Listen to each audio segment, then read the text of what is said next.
Hello, welcome to Dungeoneer's Pack, the channel bringing you player-focused discussions and character guides for 5th edition Dungeons & Dragons. My name is Josh, thank you for watching. In this video, I'll be going over the new sub-races introduced in the latest D&D 5th edition book, Explorer's Guide to Wildemount. I'll be taking a closer look into the mechanics and flavor of the Pallid Elves, Lotusden Halflings, and the Draconblood and Ravenite Dragonborn sub-races. Also, we'll be taking a look at the supernatural gift, the Hollow One, that will provide additional racial abilities for when your character comes back from the dead. There were a number of races that were reprinted in Explorer's Guide to Wildemount, but I will not be covering them in this video. If you would like to know the full list of races that were reprinted, as well as my thoughts on the book, check out my Should You Pick Up Explorer's Guide to Wildemount video. You can find the link in the corner or in the box below. With that said, let's get started.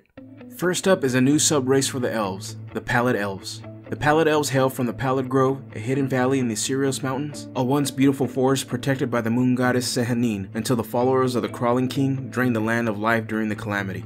Pallid Elves have a strong faith in the moon goddess and have recently re-emerged into the world that has moved on without them. Mechanically, here are all the Pallid Elves' abilities. Pallid Elves get +1 to Wisdom. Their first racial ability is Incisive Sense. This gives them advantage on investigation and insight checks. Their last racial ability is Blessing of the Moonweaver. This gives them access to a few spells. At level 1 they get the Light Cantrip, at level 3 they get access to the Sleep spell, and at level 5 they get the Invisibility spell. We can cast the Sleep spell and Invisibility spell once per day, and Wisdom is our spellcasting ability for these spells.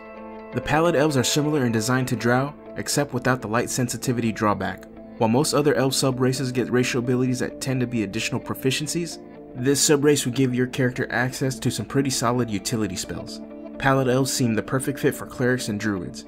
They are also pretty solid choices for ranger or monk, as the spells allow for additional utility, often not available to these classes. So how can we use them in other settings? In Forgotten Realms, we can place these elves in a hidden grove without much changes. Sehanine is already a deity in Forgotten Realms, so there isn't an issue to place the Pallid Elves in a secret grove protected by her. In Eberron, a Pallid Elf could actually be a Pteranodon elf whose patron spirit has a fascination with Eberron's moons. And in Ravnica, the Pallid Elves can be a mechanical alternative for the Devkaran Elves of the Golgari instead of using the Drow. Next are the Lotusden Halflings. From the lush and life-filled Lotusden Greenwood Forest on the southern end of eastern Winendar, the Lotus Halfling have learned to survive the chaos of the wilds. Their survival is tied to the druidic power of the shifting forest. Just like the Pallid Elves, Lotusden Halflings also get a +1 to Wisdom. Their first racial trait is Child of the Wood. This gives them access to nature-based spells. They get the Druidcraft Cantrip, at 3rd level they get Entangle, and at 5th level they get Spike Growth. They can cast these spells once per day, and Wisdom is the spellcasting ability for these spells.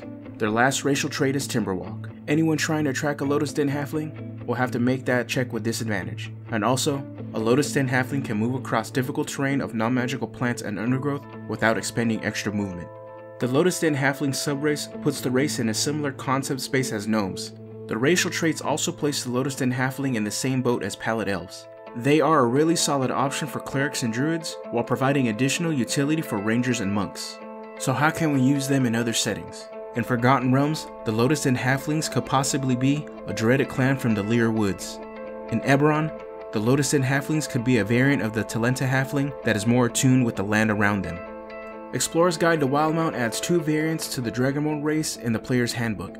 Much like the rules for the Dragonmark variants for races with no sub-races found in Eberron Rising from the Last War, the Dragonborn variant rules replaces the ability score increases and damage resistant traits but leaves the breath weapon ability from the race. The first Dragonborn variant are the Draconblood. The former ruling class from the destroyed city-state of Draconia, these long-tailed Dragonborn are now adjusting to their new standing in the world as refugees. They get a +2 to their intelligence and +1 to their charisma scores.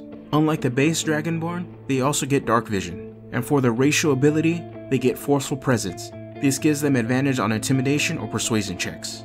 That +2 to intelligence makes it seem that the Draconbloods should be a wizard, but they seem to be really great for bards, sorcerers, and warlocks. The +1 to charisma and the forceful presence ability makes them suited to be the party's face. The other Dragonborn variant are the Ravenite. On the other end of the social spectrum of Draconia are the tailless Ravenite Dragonborn. These former slaves have found freedom after the destruction of Draconia and have seized the opportunity to forge their own path. The Ravenite get a +2 to strength and +1 constitution to their ability scores. Just like the Draconblood, they also get dark vision, and their racial ability trait is Vengeful Assault. Vengeful Assault allows a Ravenite to use their reaction to make an attack on a creature that had just dealt damage to them. The creature has to be in range of a weapon the Ravenite is wielding, and it recharges on a long rest after use. The Ravenite are suited for barbarians and strength-based fighters. A case can be made for a paladin despite the loss of the charisma bonus due to Vengeful Assault giving you another opportunity to proc a critical hit to maximize your smite damage. So how can we use these Dragonborn variants in other settings? In Forgotten Realms, the Draconblood variant could be a special Dragonborn blessed by Bahamut or cursed by Tiamat, given their tail and knack for the arcane. The Ravenite can easily just be a straightforward militaristic variant of the core race. In Eberron, both variants could be different clans from Arganessen and Kabara. And in Ravnica, the Dragonborn are not in the setting, but an avenue for a form of them to be introduced is through the Izzet Guild. You could play as a Draconblood, reskin as a Viashino, whose mad experiment was to hack into the Izzet Guild leader Niv Mizzet's fire mine, which caused lasting changes to your being, almost making you dragon-like. Wildemount introduces a new way to keep your character alive if they unfortunately bit the dust or if you want to play an undead. The Hollow Ones are an undead, risen due to the strange magic found in Blightshore. If you are playing a Hollow One, you retain all the racial traits of your character, but add some abilities to reflect your change to being undead. The first racial ability to get is Cling to Life. Whenever you make a death saving throw and roll a 16 or higher, you'll automatically gain 1 HP. The next ability is Revenants. This allows you to retain your creature type, but you also register as undead to spells and other effects that detect the presence of undead creatures. And the last racial ability you get is Unsettling Presence. As an action, you can force a target within 15 feet of you to have disadvantage on their next saving throw, but undead and constructs are immune to this feature.